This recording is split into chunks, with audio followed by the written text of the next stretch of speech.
Há 1.200 anos atrás, uma próspera cidade desapareceu no Mediterrâneo para nunca mais ser vista, perdendo todos os habitantes que caíram nas sombras do mar, o equivalente a centenas de milhões de dólares. Durante séculos, a famosa cidade de Heráclion está entre a lenda e a realidade, e somente as escrituras indicam sua possível existência. Mas agora, graças a um homem persistente, temos a resposta. A cidade perdida finalmente foi encontrada. Como foi descoberta depois de tanto tempo? É sobre esse processo que falaremos no vídeo de hoje. E sejam todos bem-vindos ao mundo da ciência.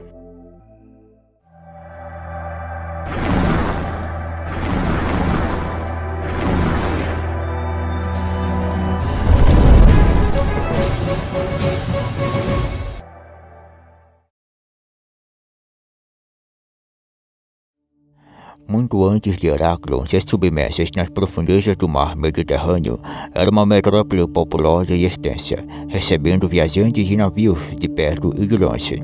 Você provavelmente já ouviu falar da cidade de Alexandria, que ainda hoje é um dos pontos de passagem mais populares do Egito atualmente e desde 331 a.C. Mas antes de Alexandria se tornar conhecida como a cidade principal em área de embarcações mediterrâneas dominante, era Heráclion, que era um porto de entrada obrigatório no Egito para qualquer navio que navegasse do mundo grego. E não apenas que Heráclion era uma cidade movimentada para receber navios, mas também era um importante centro religioso graças ao templo de Amun, que era o deus do sol. E o Amun foi um dos deuses mais importantes durante a Era do Novo Reino, que durou cerca de 1570 a 1069 a.C. A cidade, que ficava perto da foz canópica do Rio Nilo, cerca de 32 km a nordeste da Alexandria moderna, foi construída em torno do grande templo e atravessado por uma rede de canais ligados por balsas, pontes e pontões, e abriga vidas cotidianas desde a fundação da cidade por volta do século 8 a.C. Parece uma loucura que uma metrópole tão florescente e importante pudesse ter como consequência desaparecer no oceano para nunca mais ser vista ainda no século 8 d.C. Mas foi exatamente o que aconteceu. Sendo algo tão extraordinário, é realmente possível, uma vez que uma grande cidade nos dias de hoje é amplamente obscurecida e ninguém tem certeza do grande evento que causou a inundação da cidade. No entanto, temos teorias respeitáveis. Pesquisas sugerem que o local foi afetado por extensos fenômenos geológicos e cataclísmicos. Em outras palavras, desastres naturais repetidos que lentamente causaram o aumento do nível do mar na área simultaneamente, à medida que a terra da cidade se tornou cada vez mais instável com o passar dos séculos.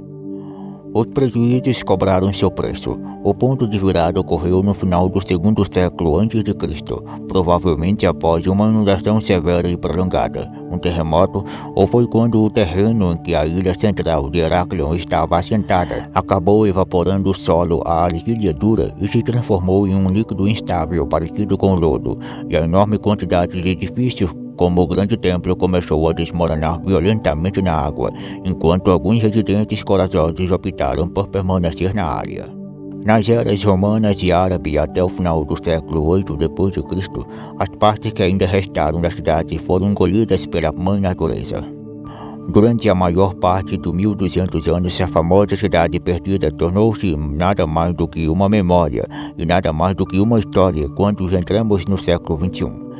Cientistas e arqueólogos lutaram para descrever a realidade dos contos desta cidade, mas então um homem mudou tudo: o arqueólogo e submarino francês Franck Godieu, que é frequentemente considerado o pioneiro da arqueologia marítima moderna.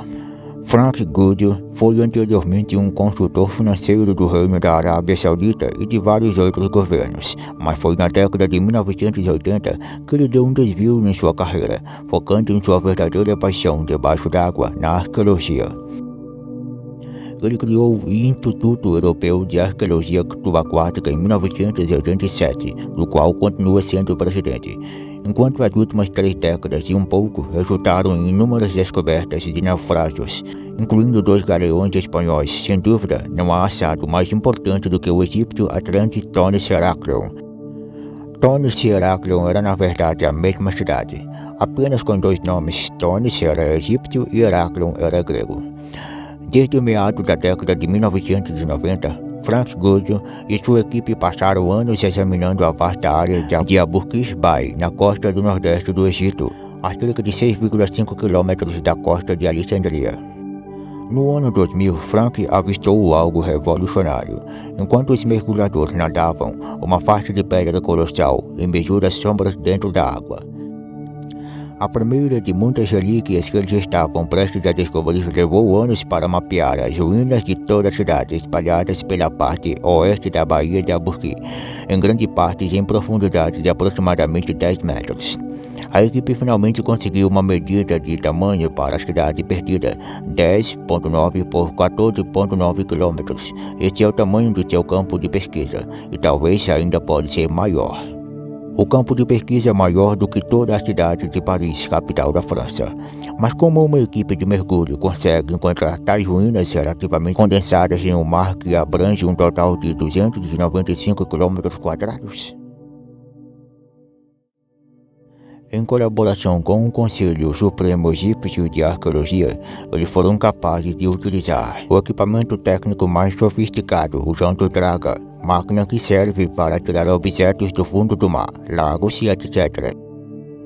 Voltando para o caso, a equipe de Frank criou grandes buracos quadrados em torno de qualquer objeto recém-descobertos. Depois de criar um espaço para trabalhar, eles limparam cuidadosamente os artefatos, usando todas as máquinas de espátulas que dragassem, e não é uma opção barata.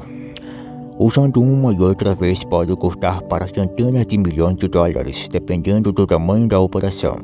O projeto de dragagem do Porto Regional do Oeste da Austrália equivalia a um custo total de 150 milhões ou 33 milhões de dólares por metro, pouco mais de 10 dólares americanos por 30 centímetros. Frank Goodyear também precisava alugar guindastes capazes de levantar 50 toneladas abaixo da superfície, pagar mergulhadores que operam embarcações, pagar pelo armazenamento de artefatos e mais toda a expedição que continua até hoje poderia facilmente ter custado centenas de milhões de dólares. Graças à expedição, Frank e sua equipe mostraram uma luz vital na história e conseguiram encontrar uma série de artefatos surpreendentes quase inestimáveis.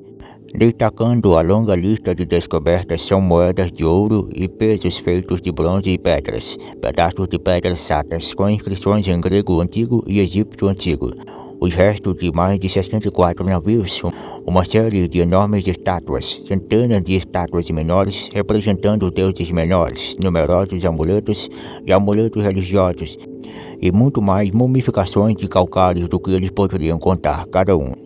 Estes artefatos podem valer milhões para museus. A pesquisa arqueológica subaquática em Tonnes Heráclio está em andamento até hoje, e Frank Goodyear afirmou que apenas 5% da cidade foi realmente descoberta. Este projeto não só avançou nas comunidades científicas e históricas, mas também colocou o Egito ainda mais no centro das atenções do turismo. Enquanto um local de pesquisas está fora dos limites do público em geral, há muito mais para ver na costa do Egito, o que ajudou o país a aumentar sua receita de turismo de 12,57 bilhões em 2019. Isso não é realmente surpreendente que, afinal, seja o lar de alguns dos marcos antigos mais intrigantes do mundo. Embora, como se vê, Heráclion ainda esteja longe de ser a única cidade submersa do Mediterrâneo e do mundo.